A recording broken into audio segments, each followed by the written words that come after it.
Саламатсыздар урматтуу көрүүчүлөр. Бүгүн биз сиздердин назарыңыздарга тамеки чегүүнүн зыяндары тууралуу айтып жана атайын даярдалган медициналык экспериментти сунуштамакчыбыз. Бул кооптуу илдет тууралуу канча көп билсек дагы, уксак дагы, тамеки чеккендер токтотпой, чекпегендер алдын албай, тескерисинче коомчулукта тамеки чеккендердин саны батылдамдыкта өсүп баруусун байкаудабыз. Дүйнөдө ар 6 секунда сайын бул жаман илдеттин айынан арттырган оорудан улам бир адам көз жумат.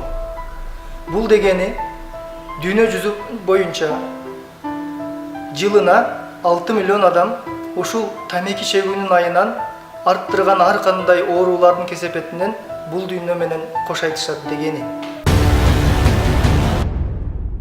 Келиңиздер, анда өпкөнүн нормалдуу учурда иштешин көрсөтүп жаткан системаны көрөлү.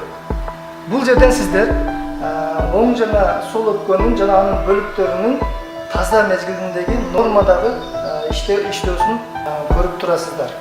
Эмесе тамеки чеккен өпкөдө кандай өзгөрүүлөр жүрүшүнө назар салалы. Бул жерден сиздер өпкөгө аба менен кошо тамекинин ар кандай зыян заттары аралашкан түтүнүн кирип жатканын байкасаңыздар болот. Ал түтүнгө аралашкан зыян заттар дал ошол учурда өпкөнүн ичине тунат.